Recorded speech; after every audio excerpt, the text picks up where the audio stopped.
কি মাছ? বিভিন্ন ধরনের মাছ। আচ্ছা, সুশীলদা যান কই? ও সুশীলদা, কোথায় চলছেন? ও বসেন। মাছ তো আছে, মাছ সুশীলদার শরীরটা হঠাৎ করে কিরকম হয়ে গেল, প্যারালাইজ টাইপের। দাও তুমি যা পারো করো। সুশীলদার মানে এত মজার লোক, যাত্রা অভিনয় করতো, আনন্দ করতো।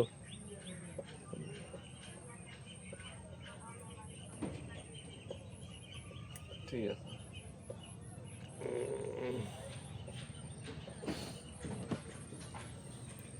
তা নগেন্দার খবর টবর কি করেন দেখি, শরীরের অবস্থা কি আপনার? ওই একই পরিবর্তন। বয়স কত হইল? না না, আমার বাবার চেয়ে বড়। আপনি বাবার চেয়ে ছোট?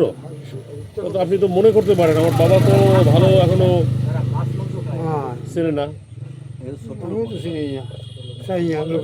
আমাদের বাড়িতে একটু যাইতে সেদিকে ছিলাম, আবার যাবো ডেলি যাবেন, গিয়ে একটু সকালবেলা বাবার সাথে গল্প করবেন, একটু চাটা খেয়ে আসবেন।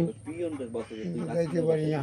ও তো একজন অফিসার, ও মাছ কিনলে কবে যে ছোট যাতে তো পিয়নরে দিয়ে তো তাকে পিয়নে মাছ কিনে তো দিয়ে আসবে, এবং ওই কোনো হোটেলে মাছ পাওয়া যাইতো না। কেটা কার কথা বলছো? বেঙ্গালোরে প্রথম ওই নন বেঙ্গলে শুধু বেঙ্গল নন, কানপুরে বেড়া মানে মাছ কিনতে সাধারণ গোপনে গোপনে কিনতে বলছি ওই জেল টেলে আছে ওই তারা গঙ্গা ঘাটে আর্জেন তুই এই জায়গায় লই যাই তারপর আছে আবার বাজারও আছে লাঠি তুই সেই কানপুরটা উত্তরপ্রদেশের বউমে গেছে বৌমা উল্টি আমার একদিন লইয়াও গেছে যে তারা বৌমা একটা বাজার আছে খুব গোপনে বলছে।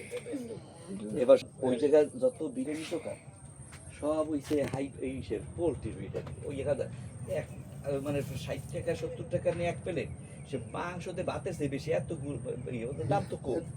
এই কিন্তু ওই খাইয়ে পোল্ট্রি তো খাই না করবো, কিন্তু 2-1 দিন খাইছে। আর ওই এমনি ভাত ওই চিরা রাখবে থই, আবার ভাত তো কেমন কেমন রান্ধে। আর সবজি কি ওই যে আমরা যে ছোলা ইফতারি করতে খাই না, ওই ছোলা ওই খোসা সহ রান্ধে থুয়ে দে। এই ওই হইছে সবজি। এই তুই একটু বিফ খাওয়ার গল্পটা দে, যে অনেক ডেলি খাইতেছে সেটা খা। এবার আরেকটা আছে সবজনে যে পনির রান্ধে, ও তো আমার দ্বারা খুব খারাপ লাগে, অনেকে ভালো খায় পনির রান্না করে খায়। এই এইরকম করতে করতে কি করি আর বুঝছি এত গরু মাংস পাবো না। তার এখন যে হসপিটালে ছিলাম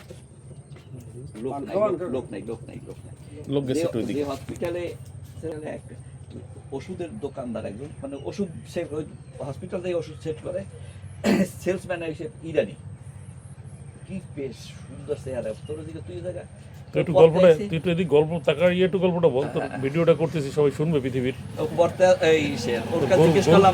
বিপ পাওয়ার মানে গরু খাওয়ার গল্প দে। ও তো ওই জায়গা চেনে, ছোটবেলা ওই জায়গায় পড়াশোনা করে, তার বললো ওই জায়গাটা না ওই জায়গায় কিন্তু আমরা পেরাই গেছি। তো ওই বিশাল মার্কেট, ওই মার্কেটে ঘুরে কিন্তু যে জায়গায় একটু সামনে গেলেই কিন্তু ওই একটা মসজিদ আছে, ওই মসজিদের একটু সামনে যাই ওইগুলো পাওয়া যায়। আমার ঠিকানা বললো, আমরা ওইখানে যাইতাম নামাজ পড়তে শুক্রবার। নামাজ পড়তে গেলে 50 টাকা লাগবে, গাড়ি আনতে যাবেন, যান নিয়ে আন।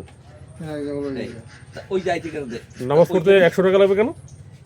মানে পড়তে গেলে ও জায়গা আমরা যে এলাকাটা ছিলাম ওই এলাকা অভিজাত এলাকা, হিন্দু অধ্যুষিত এলাকা, মুসলিম না। তখন ওই এলাকায় তোমার কোনো মসজিদ নাই, ওই ক্ষেত্রে অন্য এলাকায় যাইতে হয়তো 50 টাকা লাগতো তোমার। ওই জন্য আবার মসজিদে ঢুকতে তোমার পয়সা লাগে নাকি? এই সে জায়গা আবার শুক্রবারে 2-3টে জায়গা কি হয়, মানে একটা মসজিদ অনেক 2-3টে জামাত হয়, একটা কইতে যায়। এবার আমরা আরেক গ্রুপ করে একবার যাই দেরি হয়ে গেছে, দাঁড়াই রয়েছে ওই সেবার আমরা করছি। এই বিশাল মসজিদ, তা ওইখানে গেলাম, খুঁজে পাইলাম। ওই জায়গায় যারা ই করে একটা ছেলে পাইলাম, মুসলমান ছেলেটা, চলে যাচ্ছেন ওই যে কাজ করতে গেছে। আমার দেখে কি